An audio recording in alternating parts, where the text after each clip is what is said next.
Good morning, boys and girls, and welcome to a very special story time with Miss Natalie. This week, we are talking all about Hispanic heritage and Hispanic culture, such as what foods they eat, what music they listen to, what they do for fun, where they live, where they go to school, what famous people come from there, and everything about what makes Hispanic culture amazing, because it's Hispanic Heritage Month. So I picked out books that have Hispanic characters, that use some Hispanic words, and will help us learn more about Hispanic culture. I cannot wait to get started, so let's dive right in and get going. This book I'm going to share with you is called The Fiesta Dress, a quinceañera tale. And a quinceañera is a special celebration that you have. If you are Hispanic, when you turn 15 and you're a young girl, you have a big quinceañera party where you wear a beautiful dress and your family and friends come to celebrate you. So we're going to read about the Fiesta Dress in this quinceañera tale.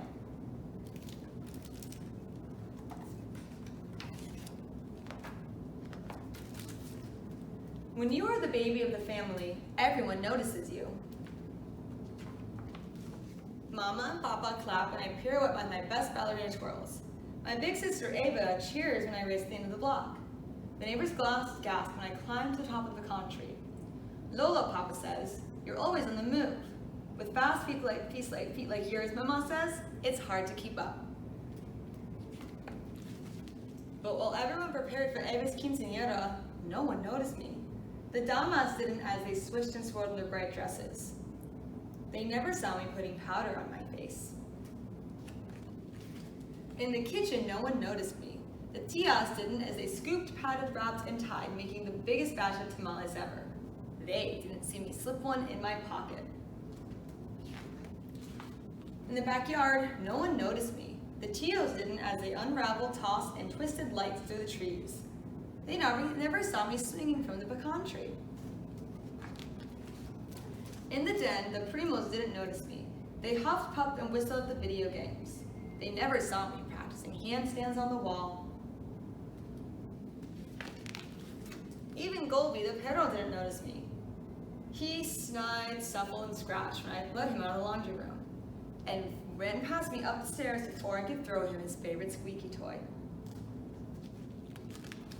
But everyone noticed when, ah! Ava shrieked. The blow dryers hushed, the pots piped, the backyard lights fizzled, even the video game clicked off. Golby took my sash, Ava screamed. That drooling dog took my perfect white sash. My quinceañera dress is ruined. Mama and Papa bolted to the laundry room. Where is that dog? Papa moaned. How did Golby get out? Mama wailed. I gulped. I didn't want them to notice me, so I slipped out the door to look for Golby. I found Golby with the sash in his teeth. Looks like we're both in the doghouse, I said to him. Give me the sash. But Golby wouldn't. I put my hands in my hips and felt a lump in my pocket. I knew how to save Ava's sash. I traded him the sash for my tamale. But when his teeth closed on the tamale, I grabbed the sash and headed for home. Mama, Papa, and Ava met me at the door. I'm sorry I let Golby out, I said. I just wanted someone to play with me. You weren't using your head when you opened the laundry room door, Papa said. But you used your head and feet to set the problem right, Mama said. That's important to make sure if you make a problem, you fix it. I'm glad to have my sash back, Ava said, but I'm even happier to have my special sister with me on my big day. Ava pecked both my cheeks. Besitos, besitos, she said. Besitos, besitos, she said. I beamed and spread my arms in a deep ballet bow. Then everyone noticed me. The damas did.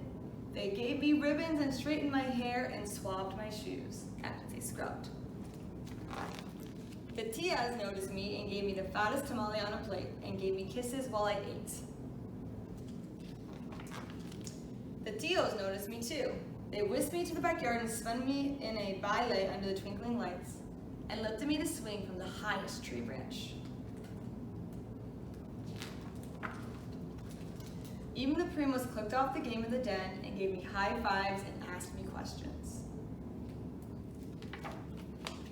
And for the rest of the day, while everyone celebrated Evi's big fiesta, Go be night, twirled, munched, jumped, skimped, hummed, giggled, hollered, and grinned.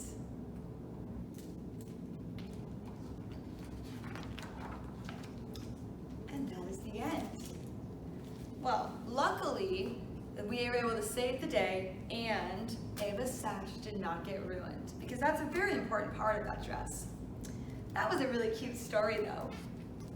We are gonna now sing the ABCs and we're gonna sing it in English and then we're gonna do it in Spanish. So you're gonna learn how to do the ABCs in Spanish, which is so exciting. And make sure to use your listening ears because there's a couple extra letters in our Spanish alphabet. First, let's sing it in English on the count of 3. 1, 2, 3. A, B, C, D, E, F, G, H, I, J, K, L, M, N, O, P, Q, R, S, T, U, V, W, X, Y, and G. Now I know my ABCs. I like it when you sing with me. Good job. Now it's time for Spanish. You ready? 1, 2, 3. A, B, C, D, F, G, H, I,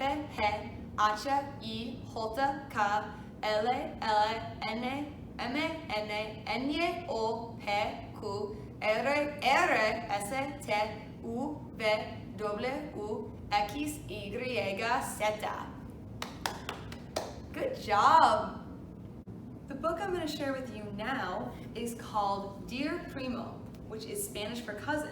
And this is a story about 2 cousins, one that lives in Mexico and one that lives in America. And they're going to tell us all about what they do on a normal day for them. Let's find out if it's a lot different in Mexico than it is in America. What do you think? Score. I just got a letter from my primo, my cousin Carlitos. I live in America, but he lives in Mexico. Maybe someday we'll visit.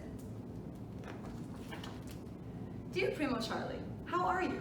Do you want to know what my life is like far away? I live on a farm surrounded by mountains and trees. My family grows many things, such as maíz, which is corn. We have a burro, pollos, and a gallo. Every morning the gallo crows and crows. Dear Primo Carlitos, I live in a city. From my window, I see a bridge and cars and skyscrapers that are building so tall they are tickle the clouds. And at night, all that's in the city look like stars in the sky. Every morning, I ride my bicicleta to school. I ride past the perros and past the nopal.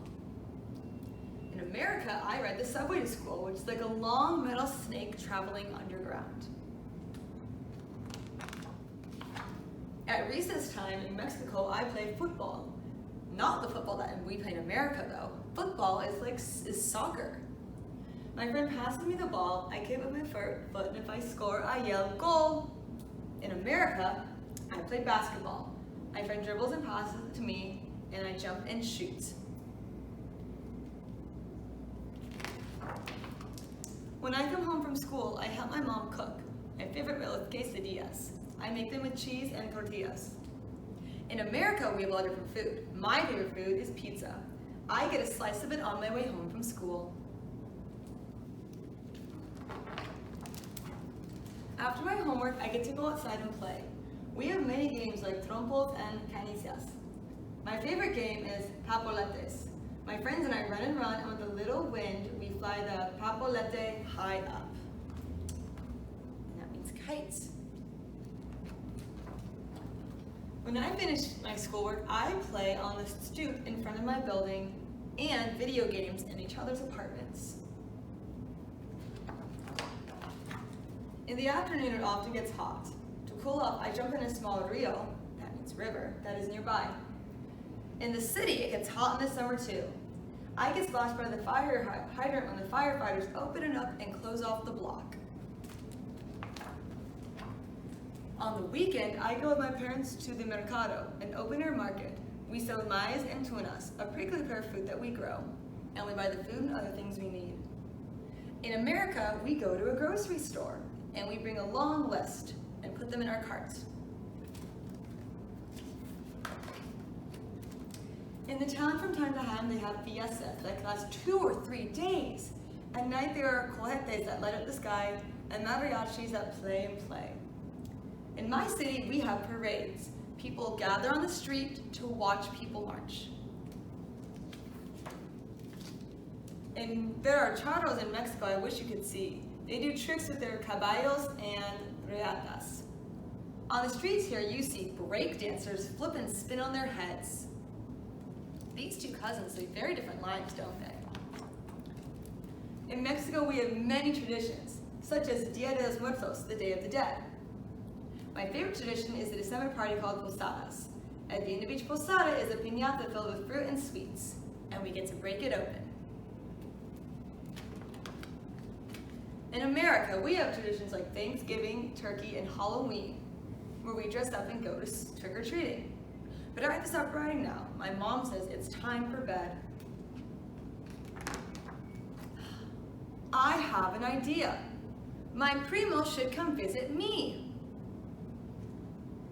And that's the end. Well, maybe they will get to visit each other. Who knows?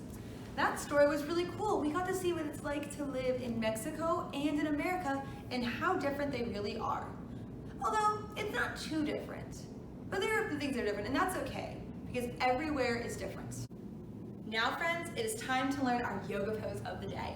And this week, since we're talking about Spanish culture, I'm going to teach you how to become dancers.